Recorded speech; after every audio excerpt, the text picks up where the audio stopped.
اگر بہت زیادہ کھانسی آتی ہے تو سرخ انار کا چھلکا اتار کر چبائیں، کھانسی ختم ہو جائے گی۔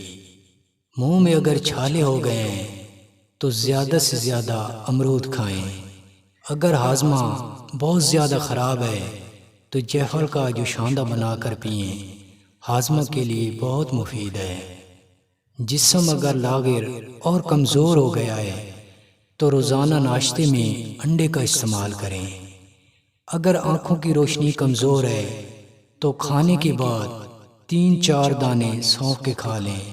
بینائی اتنی تیز کہ رات کو بھی صاف دکھائی دے گا۔ معدہ اگر کمزور ہے اور الٹی آتی رہتی ہے تو پستہ کھانا شروع کر دیں۔ معدے میں بہت زیادہ گرمی ہے تو مالٹا کھایا کریں، معدے کی گرمی منٹوں میں ختم ہو جائے گی۔